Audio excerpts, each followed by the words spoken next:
Hello, everyone. Hello, hello. Welcome to another episode of Read with Me. I'm yours truly, Isabel Badell. I'm one of the founders here at Billionairette, and I am so excited to read and continue reading this amazing book. It's Invent It, Sell It, Bank It by Lori Greiner.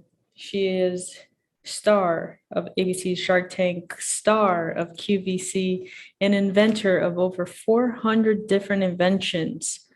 Okay, she is a hustler. She gets things done, and she is here to show us how it's done. In the last video, we went over the introduction for this book, and wow, it felt like I was rapping. Okay. Rapping because this girl was preaching. She was preaching and it all sounded so good. And it was really, really good because it just sets the tone.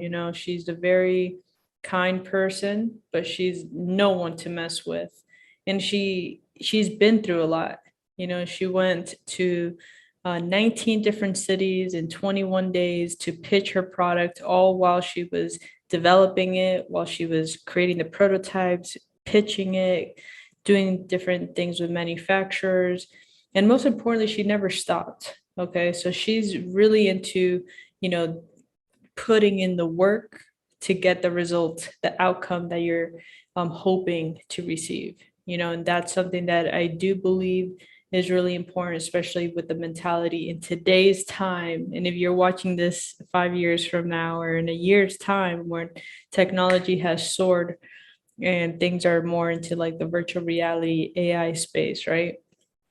I feel like the actual like work that people need to do to get the results that they expect is not something that they're willing to do. And she mentions that you need to have the willpower and the determination, and you really want to have that um, in order to get to where you want to go, you know, because those are some of the key ingredients that you need to really make this a success. So, what I'm really excited about is we're going to get into chapter 1 of this amazing, amazing book. It has 2 sections for chapter 1 just because of the length. And we definitely want to make sure that you're reading it through and through. So let's get started, shall we? All right. Are you ready? Every accomplishment starts with a decision to try. Every accomplishment starts with the decision to try. I really like that quote. That is done by 3-time Olympic champion in track and field, Gail Devers. Thank you, Gail.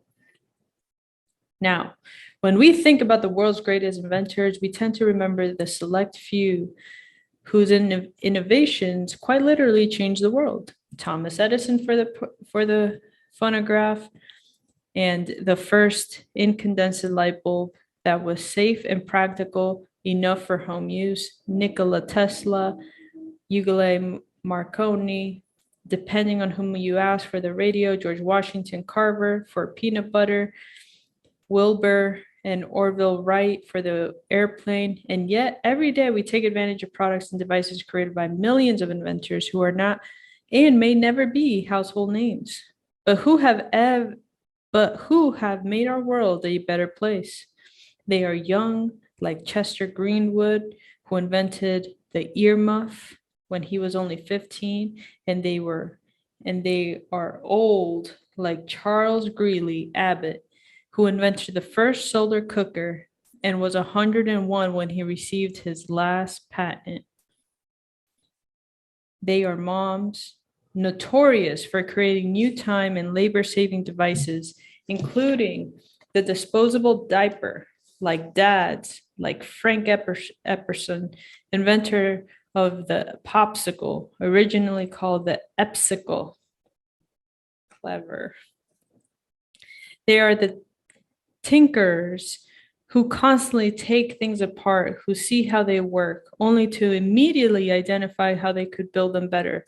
Troubleshooters who get energized when hunting for creative solutions to life's everyday dilemmas, and DIYers whose impatience with inefficiency and disorganization leads to jerry-rigged home storage solutions and ingenious contraptions that leave their friends agape with admiration and be begging for their own. Truly, anyone at any time can become an inventor. And yet, the numbers are sobering. Out of all the patents that are filed every year in the United States, only about 1% are for products that actually get made and reach the market. Dang, that's crazy. In addition, Richard Malsby, former director of public affairs for the U.S. Patent and Trademark Office, told Bloomberg Business Week that it's a very small percentage of patents that actually turn into products that make money for people. But it does happen, sometimes in spectacular fashion. So the question is, how do millionaire inventors beat the odds and achieve commercial success? And how can you join their ranks? This is why you picked up the book, isn't it? You want to know how they did it, how I did it. Though the details of everyone's stories are different, there are often common themes: a spectacular, often simple idea, hard work, good timing, and yet research suggests that seeds to successful inventions are often sown in an inventor's character long before he or she has the brilliant idea that requires such good timing and hard work to strike gold. Psychological profiles of famously prolific inventors and entrepreneurs like Martha Stewart and Richard Branson reveal that most share certain strengths and characteristics strengths and characteristics. Before I became an inventor, none of my interests or ambitions have predicted that I'd wind up on the entrepreneurial path. And yet, as it turns out, I do fit the mold and possess most of these character traits. I think that explains why it was actually fun for me, not frightening, to maneuver around the obstacle that confronted me when I was trying to bring my first idea to market, and to ensure that the odds were better than average, that my inventions could become the foundation of an exciting and lucrative career. You're probably feeling something burn inside, a powerful force that insists that is your destiny too. That's a good sign, but it's not enough. I'm not saying you're confusing heartburn with a hunger for success. I'm just cautioning you that the road to successful inventions is not easy. And sometimes we too easily dismiss or ignore our weaknesses. For our inventor, that's a dangerous thing. For an inventor, that's a very dangerous thing. It's important that you know yourself well before taking one more step. You can be a source of truly spectacular ideas, but ideas without follow through go nowhere. Determination, untempered by a willingness to face reality, can lead to bankruptcy. Dreams, unsupported by a strong stamina and organizational skills, tend to die. Ooh, I'm gonna read this one because it's really, really powerful. And I don't, just for anyone here listening and watching, I don't consider myself an inventor. Like, that is not why I'm reading this book. It's not like, ooh, I want to invent the next pen or something like that. No, no, no. That's definitely not the reason why. I want to look at the process, the mindset, and the decision making that this woman has been able to develop over the years. Okay. It's one thing to, yes, talk about it and wish about it, but I love the fact that she's saying these specific things. You can be a source of truly spectacular ideas, but ideas without follow through go nowhere. Bam. Determination, untempered by willingness to face reality, can lead to bankruptcy. Bam. Dreams, unsupported by strong stamina and organizational skills, tend to die. So she's really going into like, girl, get your stuff together. Like, don't be wishing and praying and hoping and trying to get things done out of thin air. You got to put in some work. Okay. And I truly love that, because I'm living proof as well that if you do the work, you're able to get to a certain place in your life. And I continue to work because I know that I'm not even close to where I want to be. So anyways, let's get on with it. Okay. But if, after deep self-reflection, you are still convinced that you do possess a solid number of the following character traits and tendencies, you can move forward knowing that you're starting out with the right stuff. So she is about to lay down the 6 essential characteristics of successful inventors. And I'm going to switch the role here. And inventors, I'm gonna call it entrepreneurs, or in my case, in our audience, coaches. Okay, successful coaches that have an amazing story to share and are impacting the world through their amazing services or their amazing way of taking someone from hell to heaven. Okay, so that's our audience, and I'm so excited to be here with you. If you are not a coach, welcome. If you are a coach, make sure to hit the like, because this one's for you. All right.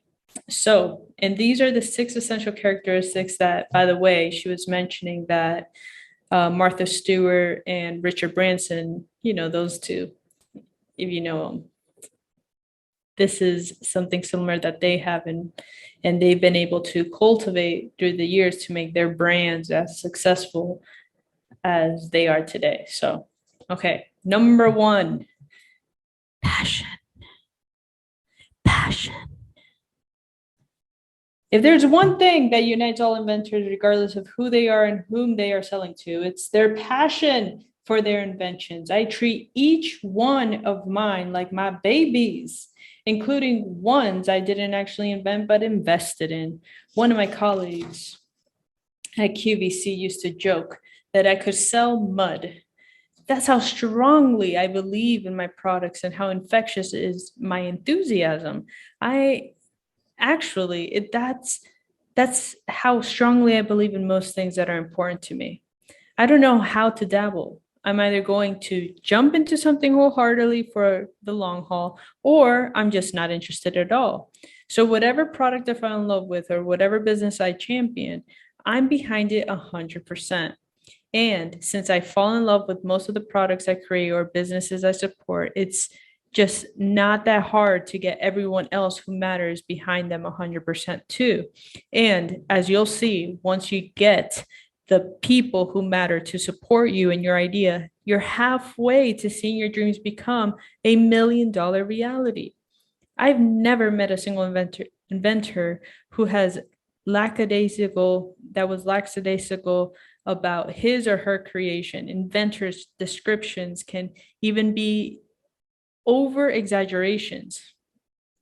My money dispensing, hot chocolate making, floating skateboard is the most important advancement in transportation since the Henry Ford's Model T. That's an example. Well, later, we'll actually discuss how to objectively determine whether your invention deserves that kind of hype. But for now, your enthusiasm for and belief in your idea really should be that intense. You're going to need that degree of passion to sustain you through the incredible journey you will take as you shepherd your invention from concept to commercial and lucrative to stardom. Wow.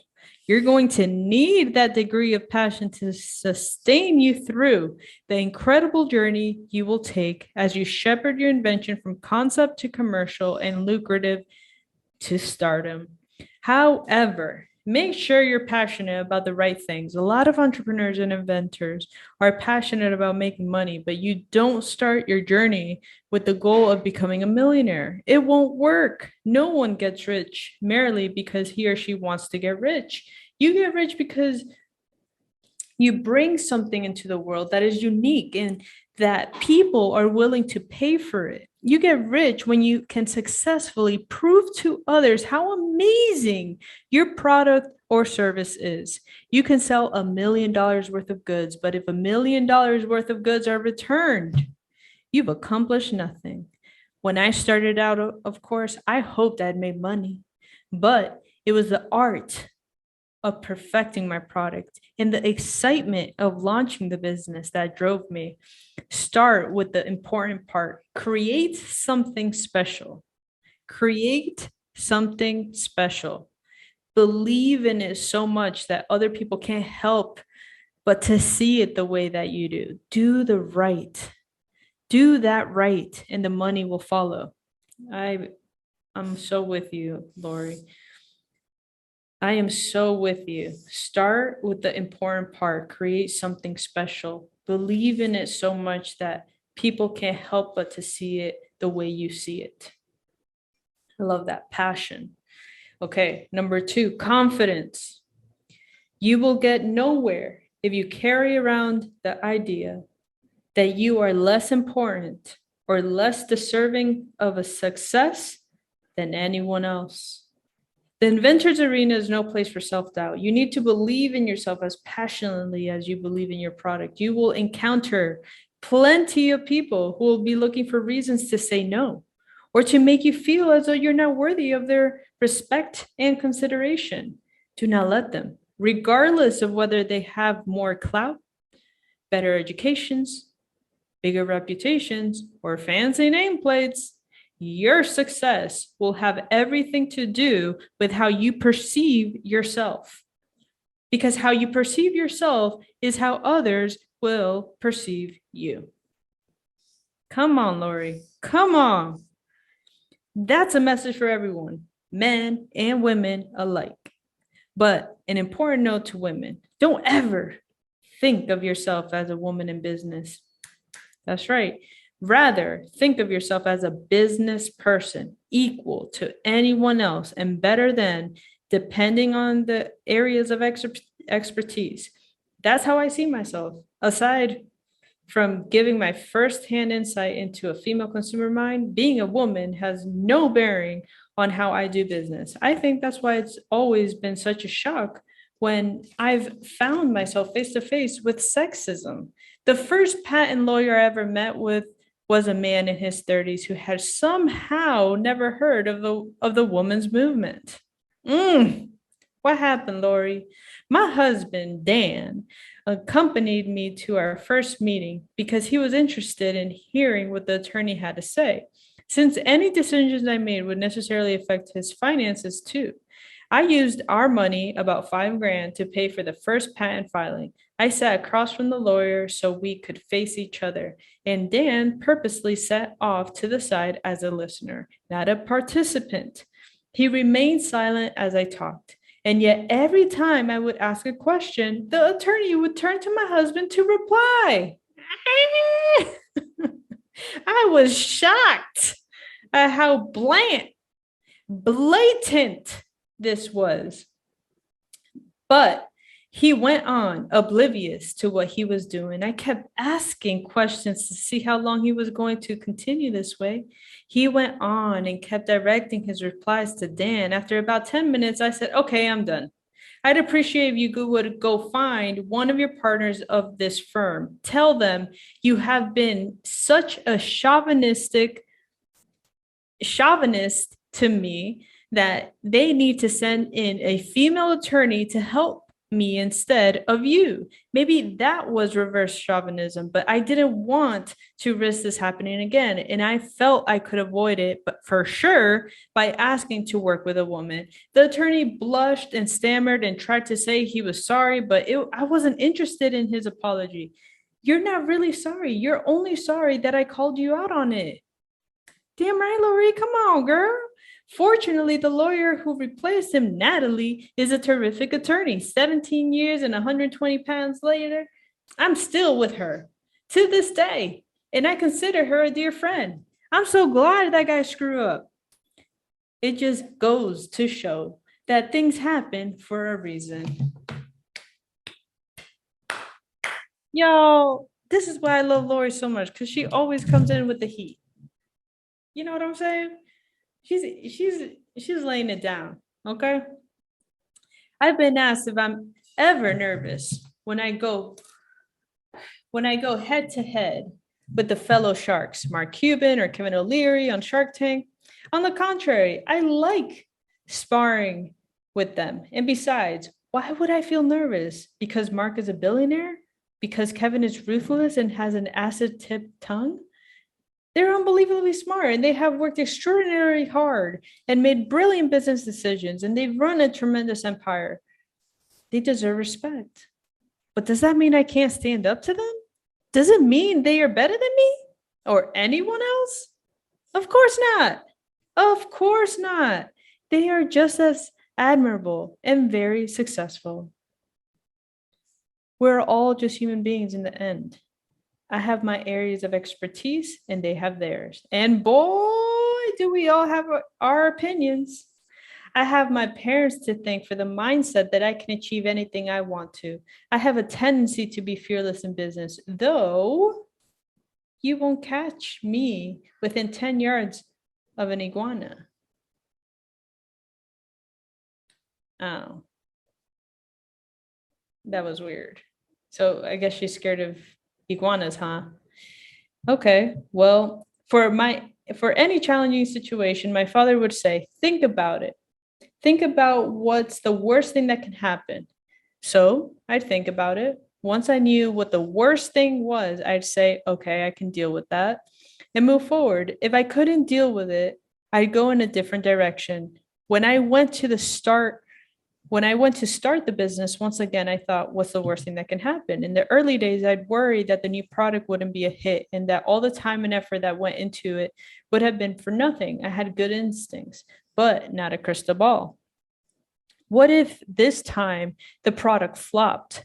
Then I'd force myself to get some perspective and realize that a flopped product wasn't the end of the world.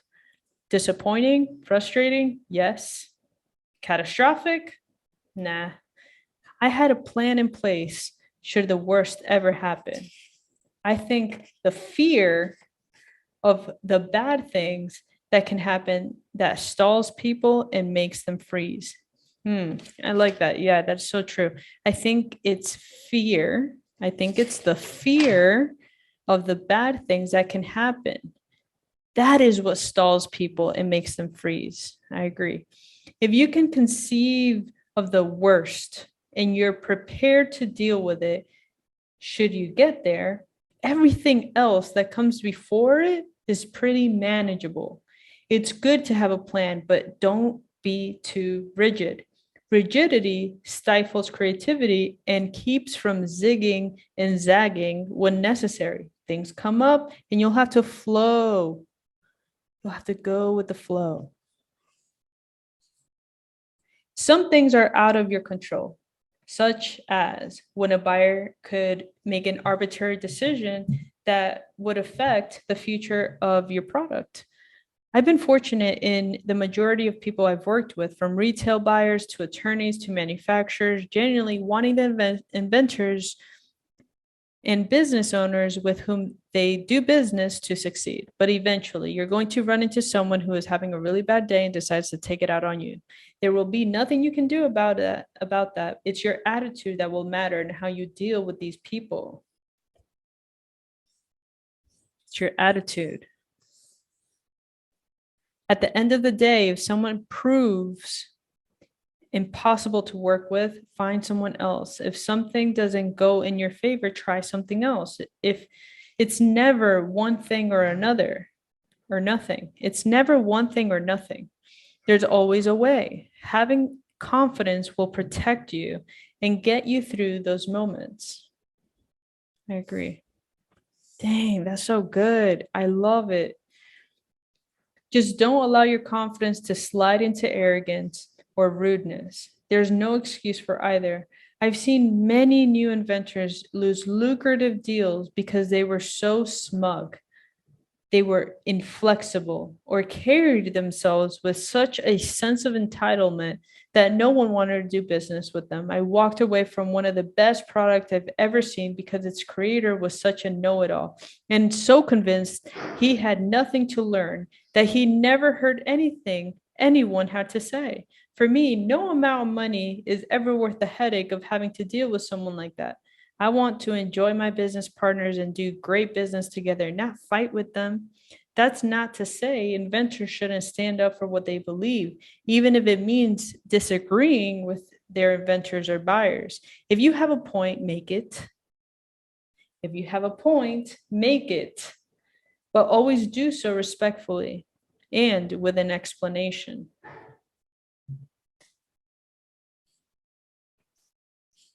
It's a good one. Being a good leader is being a good listener. Be the person who others want to have on their team, to buy from, or to work with. Remember, buyers are judged by how well their product lines sell. If you work as a team and acknowledge their contributions, your success can be their success too, and they'll enjoy working with you. Confidence is also what will give you the strength you need to ignore the skeptics. There will be many. Some may be jealous or threatened or simply unimaginative. Others may genuinely have your best interest at heart. They care about you and they're scared that you'll fail. And that's why they are the skeptics and you're the entrepreneur, because you don't approach life with fear, but with courage. You prefer to take the positive angle rather than the negative one.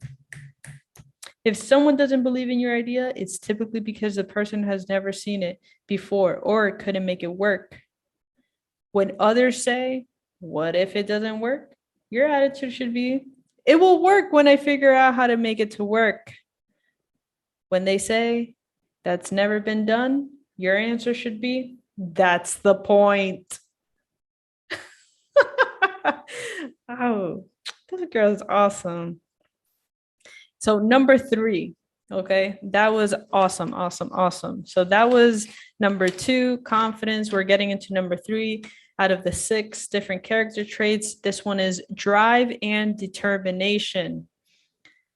You have to have incredible amounts of these two. Drive is your inner momentum, that insatiable need inventors have, as powerful and primal as hunger or thirst, to keep working and moving towards their goal. Determination is your will, your conscious decision to set those goals, commit to achieving them, and then set more once you've achieved the first ones. Your drive fuels your determination, and determination is what helps you override symptoms like stress, fatigue, that can weaken you, that can weaken your resolve to persevere. This one's really good. Your drive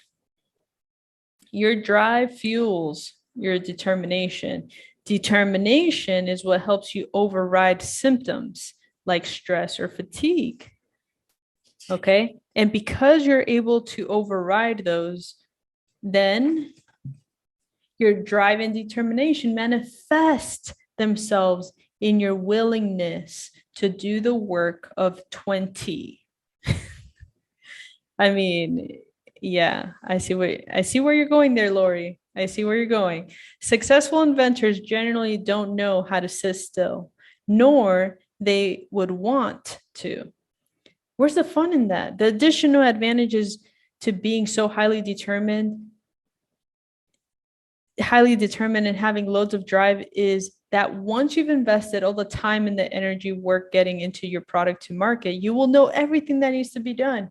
If you've been as hands-on as most successful inventors usually are, you've learned the tricks and the traps, have become familiar with the laws and the regulations. You've seen the ugly and dodged all the bullets, negotiated opportunities, and reeled in the deals. With that experience under your belt, it's much easier to get your second product off the ground, and even easier to launch your third. Of course, there will always be surprises, but they will become fewer and farther between. That's strong. I love that. I love that. Drive and determination. She keeps it sweet, short, to the point. I'll see you in the next video to go over the last 3 different characteristics that make you an amazing investor, inventor, person, coach, entrepreneur, you name it, you call it. This is the type of book that you want to listen to when you're ready to take things to the next level. So I'll see you in the next one and have an amazing, amazing day. Talk to you soon.